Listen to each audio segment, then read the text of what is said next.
Hi, I'm Odellyn Marin. I found out my sister was having dinner with my fiancé, so I reserved the table right next to theirs. My own blood stole my dress, my dreams, even my future, pretending it was just chemistry. They erased me, quietly looted my life for months, and smiled while I sat in the dark. Will you stay silent or watch me reclaim every stolen piece? Before we dive in, let us know, what time are you listening to this and where are you? Drop a comment below. We'd love to hear from you. It was one of those quiet evenings where everything seemed too calm for its own good. Cassian was in the shower, humming to himself like nothing in the world could touch us. I was curled up on the couch in our living room in Austin, sorting through sample color palettes for a client presentation.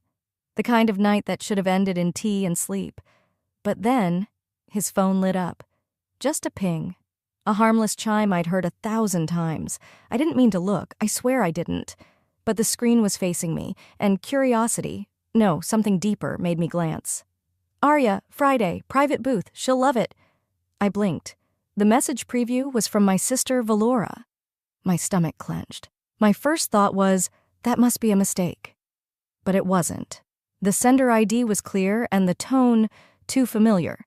Private booth? At Arya? That wasn't a place you went with coworkers or for casual dinners. It was where Cassian took me on our first anniversary. I sat frozen for a beat. Then my hand moved on its own, reaching for his phone like it belonged to me. I hesitated. I wasn't someone who snooped, but something about that message. It wasn't curiosity. It was instinct. The passcode? Still our anniversary. I wanted to laugh. The screen unlocked, and I stepped into a different universe. Their thread wasn't just messages. It was a slow, unraveling betrayal. They had dinner reservations, inside jokes, references to things that had happened when I thought Cassian was working late or out of town for a conference. And then, the photo. Valora, wearing the dress. My dress. The one I had carefully chosen for our engagement shoot.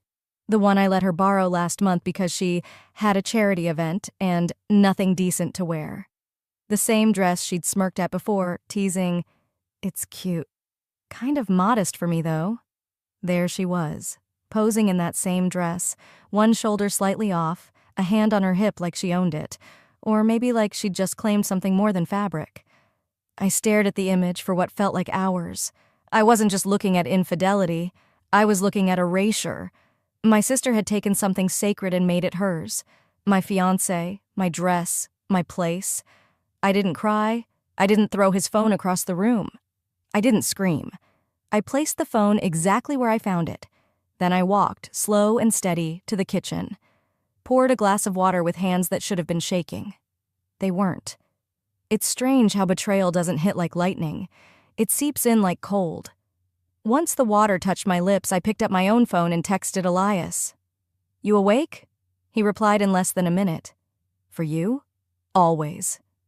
Elias, my best friend, my ex, the only person who'd ever seen all the Valora damage and called it what it was. "I need to make a dinner reservation," I said as soon as he picked up. I kept my voice steady, clinical. "Arya, Friday night." There was a pause. Then, "Next to them?" "Yes." The maitre d' was surprisingly accommodating. I didn't need to beg or lie, just said I wanted a private dinner, possibly near another party for work reasons. He promised discretion. Once that was done, I stood still in the center of the kitchen. The quiet buzz of the fridge, the faint water from the shower upstairs, it all made my head feel hollow. Like none of this could be happening. But it was. I turned off the kitchen light, walked back to the hallway. Cassian was still in the shower. Instead of going to bed, I slipped into my home office, sat at the old wooden desk I inherited from Dad, opened the navy leather diary I hadn't touched since the new year, and on a fresh page I wrote one sentence in thick black ink, then underlined it 3 times. Let's see what it feels like to sit next to betrayal and not flinch. I closed the diary, and this time my hands did shake, just a little. Let's see what it feels like to sit next to betrayal and not flinch. That line had lived in my head for the past 3 days. I repeated it while brushing my teeth, whispered it while driving to work, Rewrote it again and again in my journal like a mantra I didn't believe yet, but needed to. Friday came fast. Too fast. By 6:30, I was already at Aria. I had never seen the place so dimly lit, so hushed, like it knew something tense was about to unfold. The maitre d' greeted me with the kind of look you reserve for regulars who tip well and bring drama.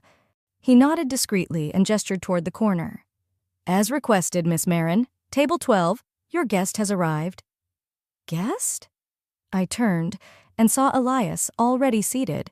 Navy blazer, white shirt, no tie, calm as ever. "You didn't think I'd let you face this alone, did you?"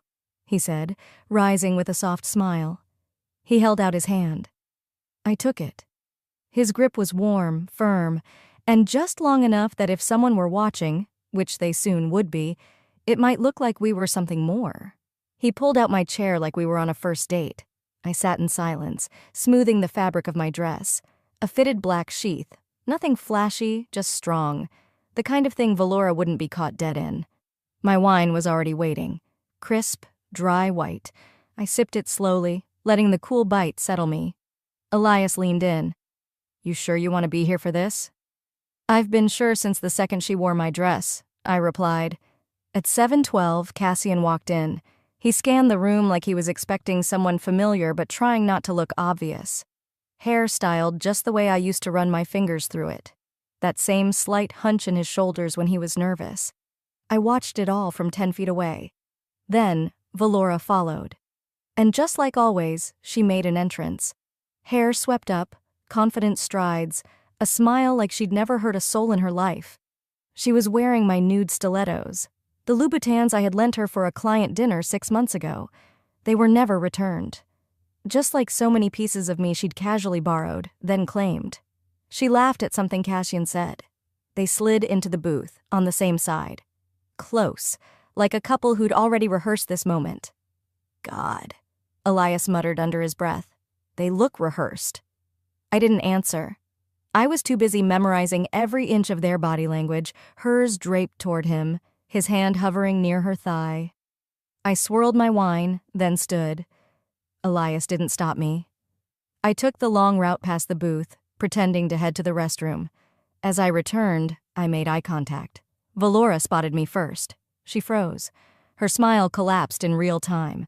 Cassian turned next. His jaw actually dropped. I stopped beside their booth, calm as ever.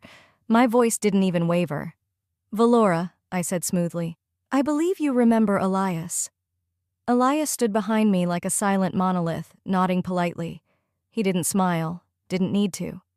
Valora's mouth opened, then shut again. Cassian looked like he wanted to sink into the floor. "And you?" I turned to him.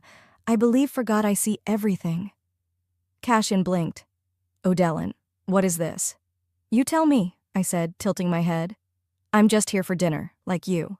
They didn't move, didn't say a word. It was Valora who looked down first, like the tiled floor could save her. I turned toward the maitre d', who had been watching from a polite distance. "Would it be possible to push these two tables together?" I asked, my voice syrup smooth. "It's time for a conversation." The maitre d' gave a quiet nod and moved the tables together without asking a single question. Just the clink of silverware and the faint shuffle of linen as our corners merged. Elias slid in beside me again. Cassian sat stiffly across, Valora next to him with her arms locked tightly in her lap. For a long moment, no one spoke. The table wasn't just silent, it was suffocating. Cassian tried first. Of course he did. "It's not what you think," he began, voice shaking. I was going to talk to you, Odellin, I swear. We never meant for—" "Don't," I interrupted softly. "Just don't rewrite the timeline for my comfort." Valora let out a slow breath, crossed one leg over the other. "This isn't about betrayal," she said. "This is about a connection we couldn't ignore. It just happened." "A connection?" I tilted my head. "Is that what you call forwarding him the restaurant reservation I made for our anniversary?" Cassian shifted in his seat. Valora's jaw twitched. Elias remained quiet, but the subtle movement of his thumb brushing my knuckles beneath the table was all the grounding I needed. "You didn't fall in love," I said, looking them both dead in the eye.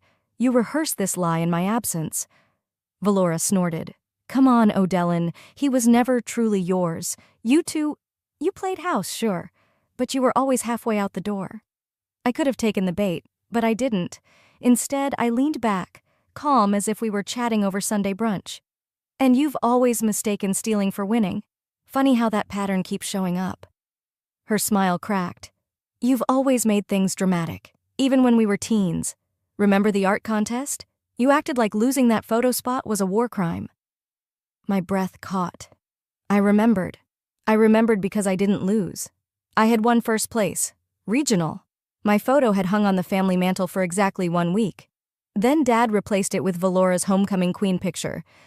He said it was more representative of the family. I was 16, and that week I wrote in my diary, I guess I'm the background, she's the headline. Valora never knew I saw that swap, or that I cried about it in the garage for 2 hours with the radio turned up so no one would hear me. I didn't respond, not then. Just pushed back my chair and said to the maitre d', We're done here, thank you. He nodded. Elias stood. The table didn't argue. The ride back to my apartment was quiet, the kind of quiet that hums like static in your bones. Elias walked me to my door, then left with nothing more than a long look and a quiet, text me if you need. I stood inside, shoes off, still dressed from dinner. Couldn't sleep. So I sat on the couch, phone in hand, and started scrolling. Valora had posted a new photo set at a vineyard. Cashin's hand on her lower back. Valora in a dress nearly identical to the one I had planned for my own shoot. The captions, even the quote under the main photo. My quote. The one I'd emailed Cashin last month when I was planning our engagement session. Love doesn't need to be loud to be forever. I stared at the screen, heart pounding like I'd run a mile, breath short, cold sweat beating along my spine. They didn't just take him. They took my story. My life's outline, photos, words, style, claimed as theirs. My phone buzzed. Elias. Still awake? I typed back. They didn't just take him. They took my story. I put the phone down, went to my bookshelf and pulled the old journal, leather-bound, barely holding together. The one I hadn't opened in over a decade. I flipped past the pages. Birthday doodles, old crush rants, family holidays I pretended to enjoy. Then I found it. 15 years ago. The page was yellowed, but the ink still crisp. If I ever disappear from my own life, I hope someone notices. I ran my fingers across the sentence. I whispered, I notice now. I notice now. And once you start noticing, you can't go back to pretending. The next morning, I didn't open my laptop, didn't check emails, didn't even feed the plants like I usually do. I just sat there with my coffee going cold, staring at nothing, until my phone lit up with a name I hadn't seen in months. May Whitmore. We met in law school, drifted when life pulled in opposite directions. I knew she and Valora had become close again lately. Weekly book clubs, Pilates, wine nights. I hadn't thought much of it until now. May, text. Hey, I know this is awkward. Can we talk? Just us? She picked a cafe on East 6th. Quiet, local, the kind of place that served espresso in real ceramic cups and played acoustic covers of 90s hits.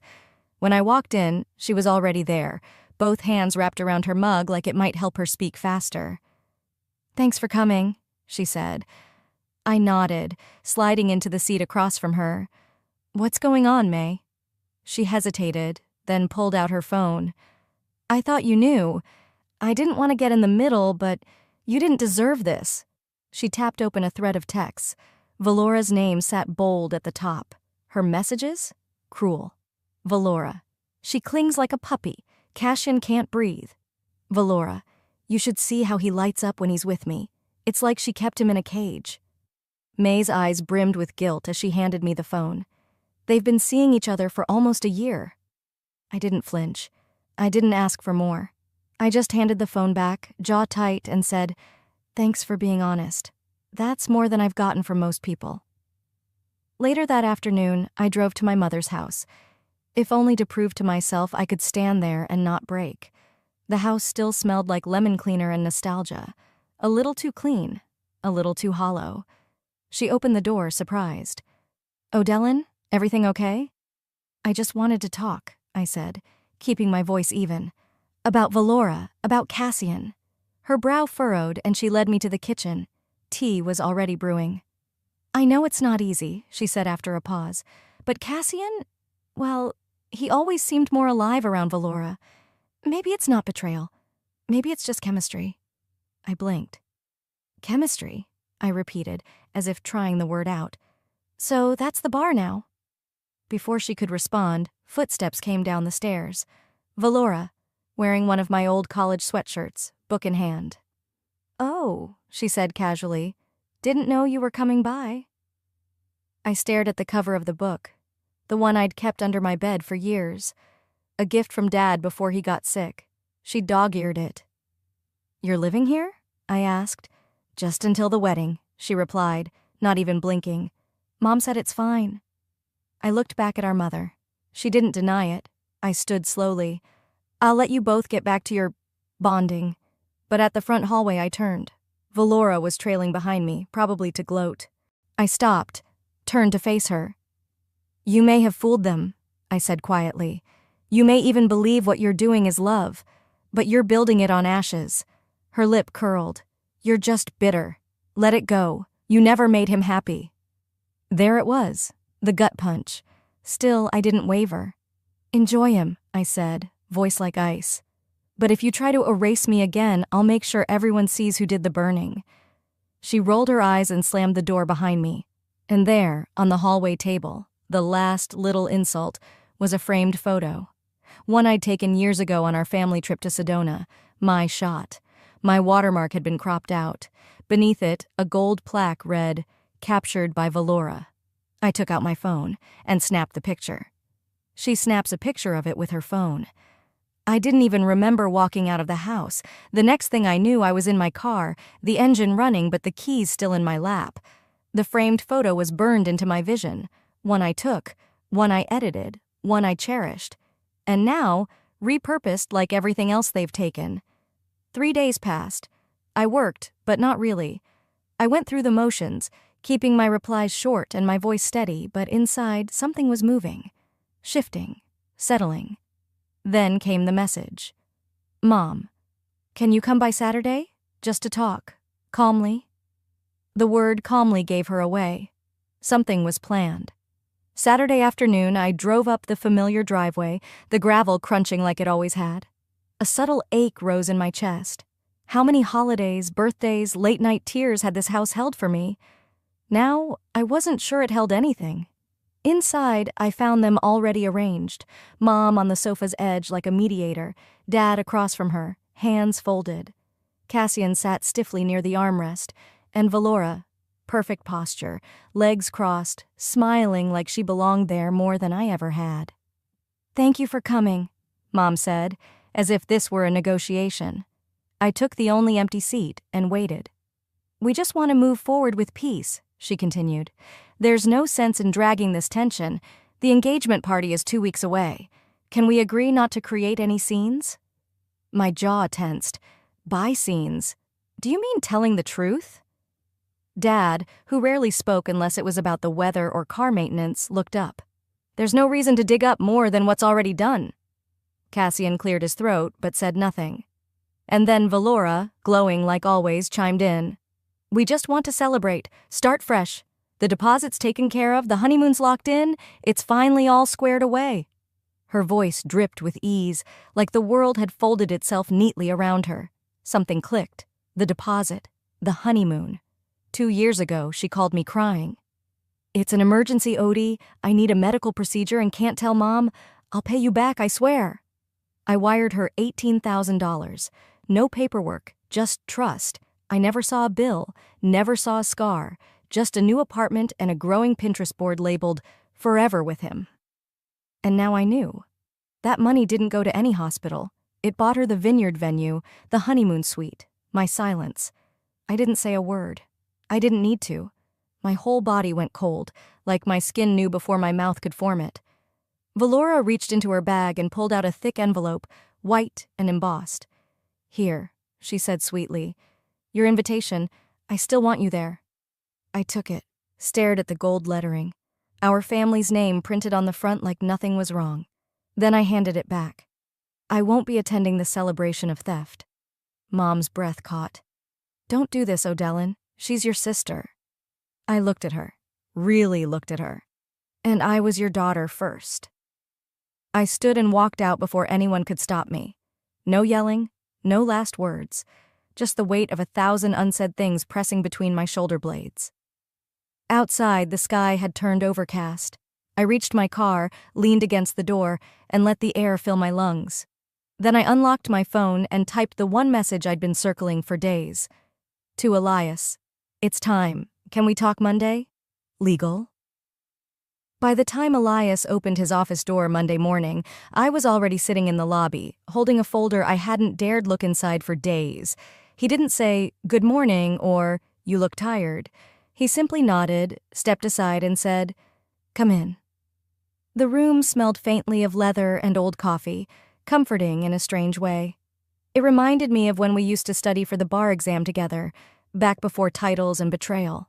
I set the folder down on his desk and said quietly, "I want you to see this. I think they used my name."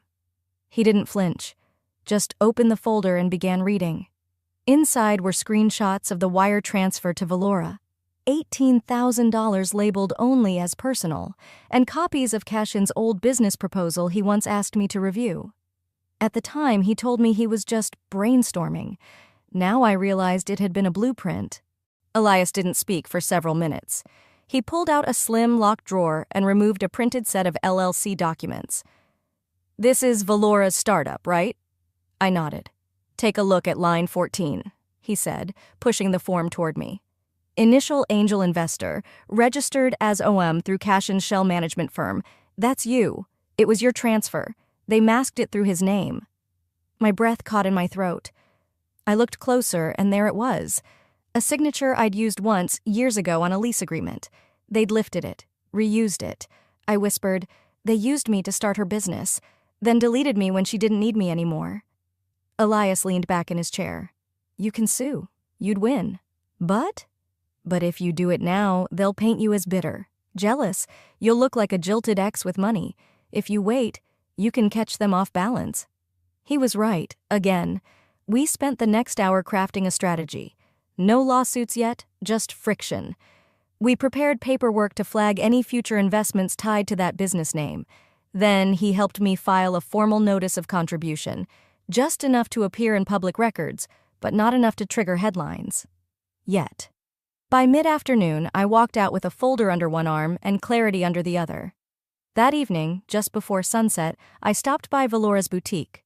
The windows gleamed. So did her name, gold script etched on the glass like it had always been hers. I walked in holding a scarf she'd lent me back in college. Her assistant looked up, eyes wide. "Oh, hi, did you see the email?" "What email?" "The system froze. Our Stripe account's on hold. Some legal flag tied to an investor's name. Yours." Before I could respond, Valora emerged from the back. Her smile faded the moment she saw me. She looked like she'd seen something she didn't know could bleed. I handed her the scarf. "Figured you might want this back." She opened her mouth, but no words came. I stepped closer, just enough that only she could hear me. Funny thing about erasing people. Sometimes their names reappear in bold. And then I left. No scene, no drama. Just the silence of a woman who finally knew her worth. At home, I kicked off my shoes, poured a glass of water, and opened my laptop. That's when the anonymous message came in. No name, no profile, just a plain DM, just a heads up. They're planning to go public first, discredit you before you go legal. The DM sat open on my screen for a full minute before I moved. No name, no profile picture, just a sentence that hit like a match to dry leaves. They're planning to go public first, discredit you before you go legal. I didn't respond. I didn't even breathe for a second. I just closed the laptop, stood up, and walked to my closet. The dress I chose wasn't flashy. It was calculated. Deep navy, structured shoulders, clean neckline. I wore my hair up, makeup subtle. There would be no distractions tonight, just truth. Friday night traffic in Austin buzzed outside, the city pretending it didn't know the storm brewing in one of its upscale hotel ballrooms. I arrived early, uninvited, but confident. No one stopped me at the entrance. Funny how people assume you belong when you look like you do. Inside, the air was thick with perfume, ambition, and curated smiles. The kind of networking gala where people say authenticity and mean angle. I took a glass of sparkling water from a passing tray and let my eyes adjust. And there she was, Valora, on stage under warm spotlight, her voice clear and rehearsed. And so I started from scratch. No shortcuts, just vision, hard work, and the right people who believed in me. Applause. Cue dramatic pause. She placed her hand to her chest as a slideshow flashed behind her.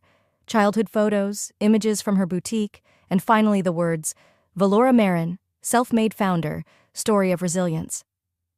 I moved through the crowd like smoke. Behind the polite chatter, I caught fragments.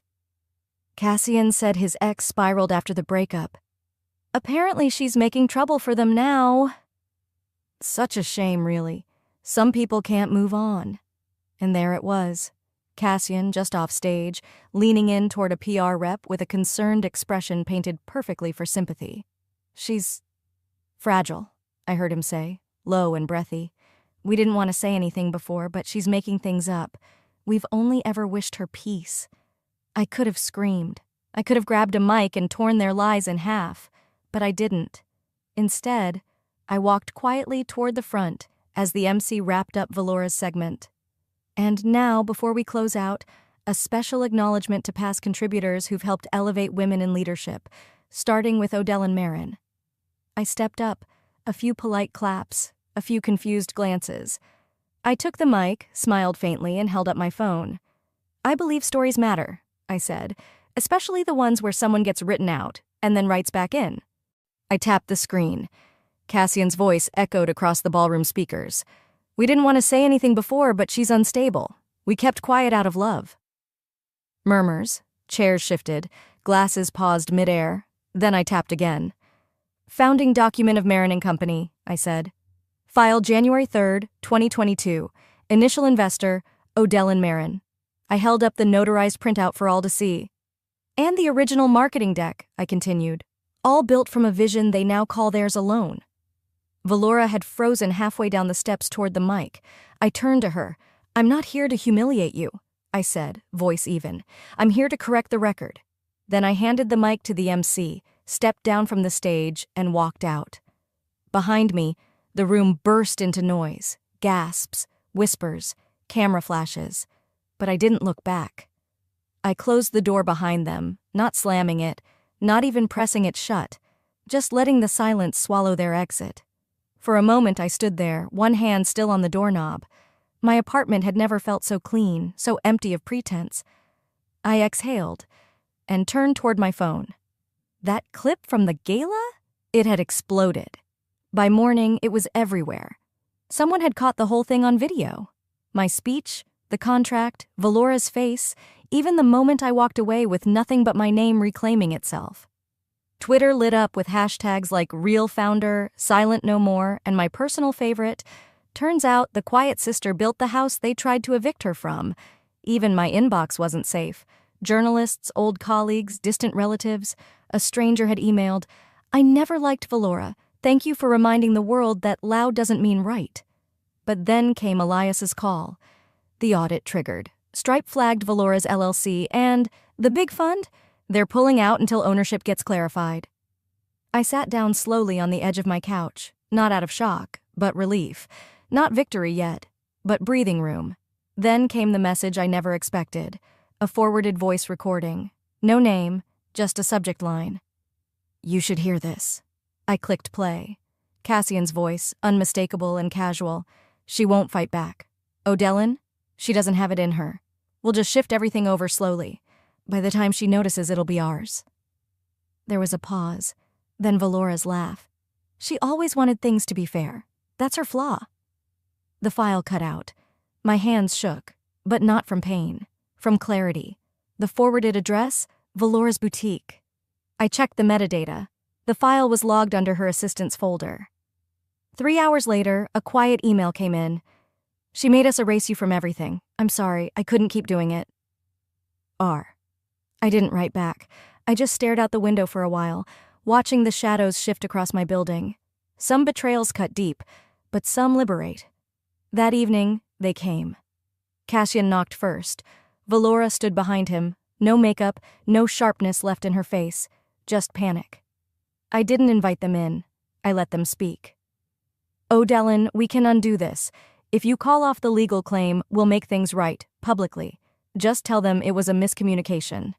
He looked at me the way people look at ATM screens, expecting a transaction. Valora's voice cracked. "I didn't mean to ruin you. I didn't know it would go this far." I nodded slowly. "You didn't ruin me." I paused. Let the weight of the silence settle. "You freed me." They didn't have words for that. Valora turned as they left. "I don't even know who you are anymore." I smiled, genuinely this time. Maybe that's the problem. You never did. Link to next chapter. Maybe that's the problem. You never did. Maybe that's the problem. You never did.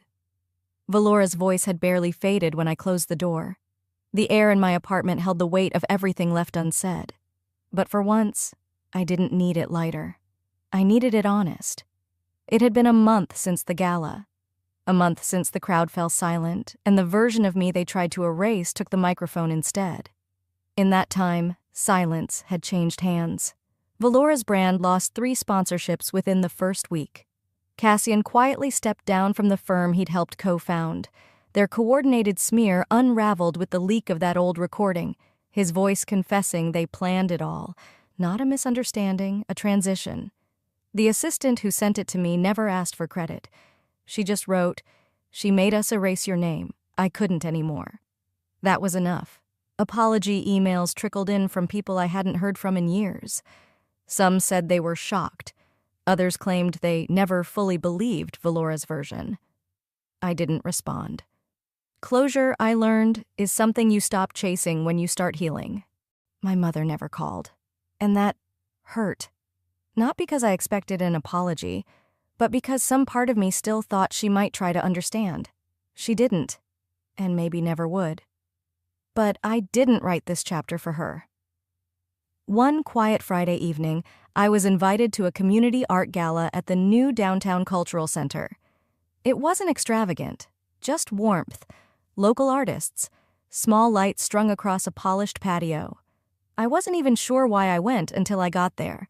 Near the buffet table, tucked between modest floral arrangements and a table of scholarship brochures, I saw it. A napkin folded into the shape of a leaf. The same shape from the table where Cassian first took me to dinner. The same design Valora once mocked. "Too precious," she'd said. But tonight, it wasn't a joke. It was a nod, a signature. Elias stood a few feet away, arms crossed, quiet as ever. When our eyes met, he smiled slightly.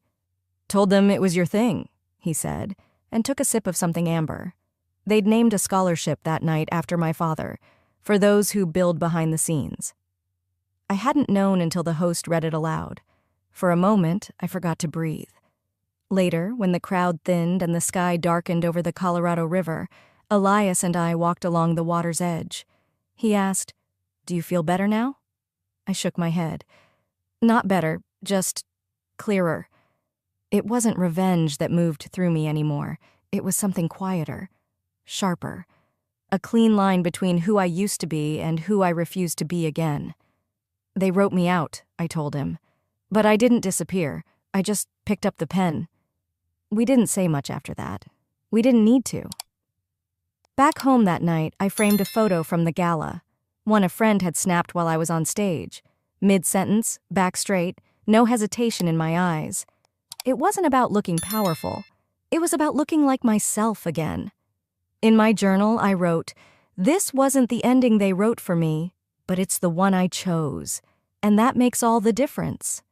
Sometimes, the people who silence you the loudest are the ones who fear your voice the most. And sometimes, justice isn't loud. It's simply walking away with your name intact. Have you ever had to reclaim your story? Tell me in the comments. I read everyone,